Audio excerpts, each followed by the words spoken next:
Welcome to This Explainer. Okay, today we are going to completely shift how we think about AI coding assistants. If you're still picturing AI tools as just, basic autocomplete engines, you are in for a massive surprise. We're going to dive right in and see exactly how to transform Claude Code from a simple little chat box into a highly configurable, persistent team of engineering specialists.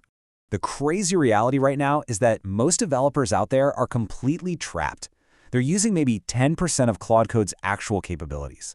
They install it, type a prompt, paste the answer, and honestly think that's the whole product. But taking just one weekend to actually configure it, it doesn't just improve the tool slightly. It fundamentally changes the entire development experience. It's literally like jumping from a simple calculator to a dynamic spreadsheet. The difference is absolutely not incremental. So think about the frustrating old way. An unconfigured Claude is basically a really smart single developer who suffers from severe amnesia. You have to endlessly re-explain your tech stack, your coding conventions, your deployment steps every single time you open a new session. It's exhausting. But a configured Claude, that is a team of specialists. They already know your code base, they follow your exact team conventions, and they instantly execute complex multi-step workflows without you ever having to repeat yourself. To get there, we've got a roadmap. We're starting with the calculator trap, and then we'll climb through 4 layers of extension: skills, plugins, subagents, and agent teams. Finally, we'll wrap up by talking about building your own AI team. Keep in mind, these layers don't replace each other. They actually stack together. Before we really get into the weeds, you need a clear mental model of exactly when to use which extension. Think of it as a decision tree. If you catch yourself saying, Claude should always do X this way, then you need a skill. If you need a new tool or an external integration, that's a plugin. If you want a task done without filling up your chat history with noise, use a subagent. And if you need parallel work and tight coordination, well, that is when you bring in an agent team. Right? Let's explore those layers. Layer 1 is skills. This is the foundation where we are teaching Claude exactly how to work. Under the hood, a skill is beautifully simple. It's literally just a markdown file, usually named skl.md. Instead of typing out the same 4 paragraphs of instructions over and over again, maybe about your deployment process or a code review checklist, you just write it once in this file. It provides persistent knowledge, and Claude either uses it automatically when relevant, or you trigger it on demand. A great way to think about this is like a checklist a new hire follows. When you onboard a human developer, you don't make them guess how to push to staging, right? You hand them a playbook. Well, skills are exactly that playbook, just written for your AI. Let's look at a practical example. Imagine a 5-step deploy process. You have to run the full test suite, build the production bundle, push it to the deployment target, run a smoke test, and then post a summary. Without a skill, you'd be doing that manually or writing a massive prompt every single time. But with a custom skill, you just type /deploy staging and press enter. Claude reads that markdown playbook and autonomously executes all 5 steps right in order. It totally replaces an entire manual chore. What's really wild is that you actually have incredible skills waiting for you out of the box that most developers completely miss.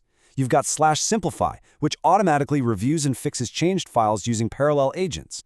There's /batch for orchestrating massive codebase changes across isolated Git work trees. There's /loop for running prompts on an interval, like polling a deployment, and /Claude API instantly loads up project language API references. If you aren't using these, you are doing manual labor the AI should absolutely be handling. Moving up the pyramid to Layer 2, plugins. The subtitle says it perfectly. This is the game changer nobody installed yet. A plugin is essentially a packaged bundle. It groups together skills, subagents, event-driven hooks, and crucially, language server configurations. These are distributed right through marketplaces. It's basically the fastest way to give Claude external integrations and real code intelligence without you having to build it all from scratch. Honestly, the best way to understand plugins is to think of them as an app from an app store. An unconfigured Claude Code is exactly like a brand new smartphone with 0 apps installed. Sure, the hardware is incredibly impressive, but until you install some apps, you really aren't using it for anything it's actually good at. So what apps should you install? There are some absolute must-haves. The biggest game changers are the language server protocol plugins, like TypeScript, LSP, or Pyrite LSP. Once you install those, Claude instantly gets diagnostics after every single file edit. It spots type errors and missing imports in the exact same turn, without ever having to run a compiler. You should also grab the GitHub plugin for PR reviews, commit commands for one-command Git workflows, and security guidance for vulnerability checking. Your productivity will literally skyrocket overnight. Okay, on to layer 3, subagents. This is all about delegation that actually works. Here's the problem they solve. Doing heavy research in one conversation completely stuffs the context window with exploration noise. A subagent fixes this. It's an isolated AI worker with its own dedicated context window, its own system prompt, and specific tool access. It goes off, does the specific job, and simply returns a clean summary, so your main conversation stays totally focused on implementation. If a skill is a playbook, a subagent is a contractor you hand a specific task to. And just like a real contractor, you restrict their tools. For instance, you can give a code reviewer subagent read-only access. That means they can read and search your files, but they literally cannot accidentally modify your code. No way! This gets incredibly powerful. Imagine creating a custom database optimizer subagent workflow. When you ask your main session to optimize a query, it routes the heavy lifting to the subagent. The subagent runs explain analyze, identifies missing indexes, proposes changes, generates the migrations, and even verifies it all with benchmarks. Plus, since it has its own memory scope, it builds persistent institutional knowledge about your specific database quirks over time. And it gets even better because subagents can run in two modes. Foreground subagents are blocking, meaning you hand them a task and you wait for the results. But background subagents are concurrent. You can spin up a background agent to run your massive test suite or write documentation, and you just seamlessly keep coding in your main terminal while they work behind the scenes. It is true multitasking. Finally, we reach the top of the pyramid. Layer 4, agent teams, the experimental nuclear option. Subagents are fantastic, but they only report back to you. An agent team is a whole different beast. It's a lead session managing multiple independent Claude instances that can actually message each other laterally. They claim tasks from a shared board and coordinate.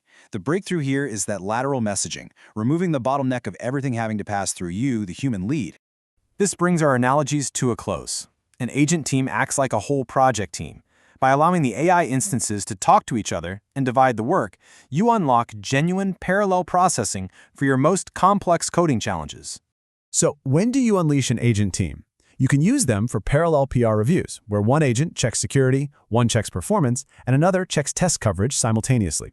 Or for cross-layer feature implementation, handling the front end, back end, and tests all at once. But my absolute favorite use case is debugging through competing hypotheses. You can literally spawn 4 agents to investigate a bug and have them actively debate and try to disprove each other's theories. It fights anchoring bias and leads to incredibly robust fixes. But let's have a completely honest take here. Agent teams are magical, but they are expensive. Because each teammate is a separate instance, your token usage scales linearly with the size of the team. They are also an experimental feature right now, so there are no limitations. The best advice is to start small. Use subagents for your routine daily work and really save agent teams for those massive, complex tasks. I want to leave you with this provocative thought. Configuring your AI is not just about saving keystrokes. It's about encoding your team's specific institutional knowledge so it scales indefinitely. If a configured AI never has to be explained the same thing twice, what level are you currently operating on? Are you stuck working with a single developer with amnesia? Or are you ready to start building your custom AI team today? Thank you so much for joining us on this explainer, and we will see you next time.